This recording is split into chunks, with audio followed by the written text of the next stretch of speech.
Today we'd make a scene that's very happy, beautiful little scene with a lot of color in it. Very easy that you can do. There we go. All right. Let's show you guys how to dye a Berg with no Berg bubble. So,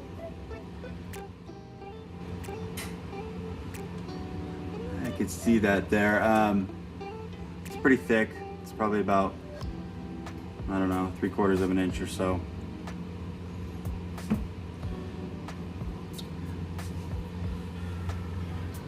Berg. I'm doing a clear one so you can see what happens here. Essentially, what you want to do is you want to go in at a pretty extreme angle, 45 degrees, maybe a little bit more. When you're going in, as you'll see, the first part of the disc doesn't honestly matter at all. It's the last third to quarter of the disc. That's where it matters. Actually, you know what? Maybe I'll just do it normally so you guys can see how the bubble is created. And then I'll just wash it off and I'll come do it again. So, it's actually kind of trippy on how the bubble is created if you've never seen it. Just watch the side of the glue right here. When it comes up, you're gonna see it, essentially you're gonna see it flow through the Berg, and then when it gets to right about here, the side of the Berg will catch the glue first. So you'll see it crawl up here, and then essentially the two tops meet.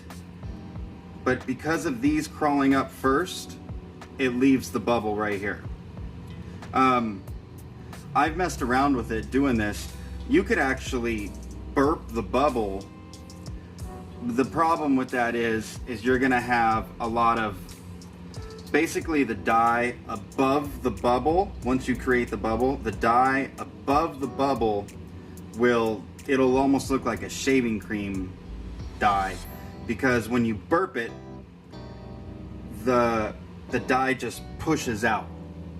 So it's not really the best way to do it. But you can do it. But you also need to know exactly where the bubble's at to do that. And if you have a white Berg or whatever color you're dyeing, you'll never be able to see it. So, all right. Well, let's just do this normally, and then I'll stop it. I'll wash it off, and I'll come back and kind of show you how to avoid it. Okay, so we're gonna go in at the same angle. It's about 45 degrees. It's really, you can see I'm already in the glue there. You can see it. So it's climbing up. I'm pushing in. It's constant pressure. I'm still at a pretty drastic angle. You can see it's totally fine. Now look at the top of the Berg. I'm gonna stop right here. See the glue? How it's climbing up to the top. All right, I'm gonna go a little bit more. See it? It just enclosed itself. And now look, I'm all the way in the glue. So you see, I kind of went at a little sideways of an angle. I mean, if you go perfectly straight, that bubble is gonna be right in the middle. So essentially, that glue climbed, touched, and now look at your bubble. I mean, your bubble's huge. This one's really big. The glue's about to overflow out of this Frisbee here. Gosh, I hope you guys can see that. Here, let me take the camera down here before I spill glue all over the place. Can you see that bubble? It's pretty big. It's right there. So, I'll actually try and burp it for you guys so you can see that as well, but like I said, it's not really recommended. You're just gonna mess up the top portion of your dye. So the bubble's right here. I'm gonna burp it out this way. So essentially what you do is you hold the Berg in the corner, or where you're gonna burp it.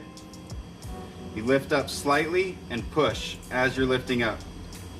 Oh gosh, you guys aren't gonna be able to see that. Let me see if I do it this way, if you can see the bubble burp. Gosh, I hope you guys can see this. Okay, So I'm gonna lift it up and you just push down. And there it goes. It's gonna, oh. There it goes. Boom. You see that big old bubble that just popped out of there? So that's the Berg, I mean, I left a tiny little one right there. But the problem with that is wherever that bubble moved out, you're gonna drag dye from the bottom of the bubble and you have to fill in that space, right? So it's just gonna push everything that's on top and drag everything that's on the bottom. It's not gonna look good. So, I mean, you can do it. It's not gonna look great though. So I got one little tiny bubble left, and you can even burp that one too if you wanted to. But again, you're gonna mess up that dye. I mean, so, okay, that's essentially how you create the bubble. Now, let me stop this real quick. I'm gonna go wash this off. I'll come back. I'll use the same glue in here. And I'll show you how to avoid that bubble. Be right back. All right, we are back. Dried off, washed, all the good stuff. Okay, so how to avoid the Berg bubble, or maybe I should say avoid it as best as you can, because you still may get a tiny one on the side, but it's a heck of a lot better than having some big old honking bubble here. Okay, so essentially what you want to do, it's the same process. You need to come in at a pretty drastic angle. You don't have to go fast or nothing. Just get it in there, and then you're going to start to move it down.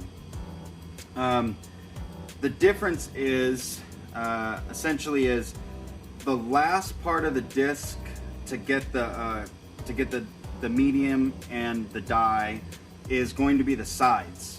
And it's going to be both sides. So it's not going to be the top anymore. So essentially how you do that is you need to bend this thing. And I mean, you really got to bend it. It's not going to hurt it or nothing. So just, I mean, you really have to have this thing, I mean, almost, not like a taco, but I mean, you got to have it bent quite a bit. And what that essentially does is, let's see if we can, well, so you know, it's got the indentation on the Berg, right? It comes down. So essentially what you're doing is you're making the center of the Berg flat. Now there's no indentation on the center of the Berg. Well, it's very small, and that's why you still may get a bubble of some sort, but it's a lot smaller. So instead of having it like this and you have your drop everywhere around it, now it's gonna be flat. Okay, so essentially grab it however you want to grab it. I would practice a lot, you know, get it like, I like kind of going maybe about a third of the way up. So I don't like going in the middle. I like going about a third. My thumbs are in here. My fingers are very tight, and I mean tight. Like you wouldn't be able to rip this out of my hand. So you're gonna basically taco it, right? And I'm holding this thing tight, like I have it in my hand. That's about the amount of taco that you're looking for.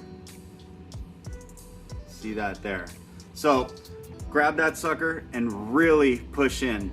You can see my fingers right here. They're not all the way in the rim, but they're just a little bit out. It's so I can push that sucker down in there, right? And you're probably gonna have to spin the edge because your thumbs are essentially on the edge of the disc here. So, I mean, they're kind of like right about there. So they're not, like usually, you know, when you dip a disc, you're not even touching it, right? You're just on the inside, boom, and you're done. This way, you're gonna grab that thing. I mean, you really have to grab it because you do not wanna let this thing go, else you're just gonna mess it up.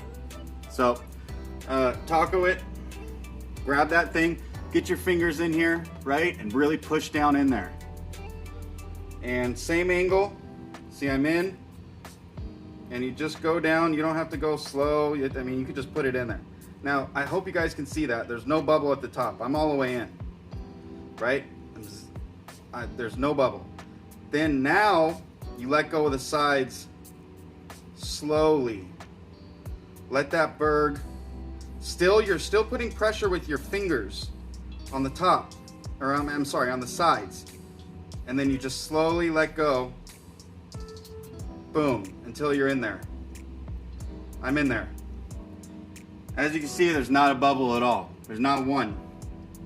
Now, you guys always see me using, I got a little bit of glue on me. You always see me using those 9-inch pie tins right here. Or they're cake pans, 9-inch cake pans, right? You always see me using these to die discs.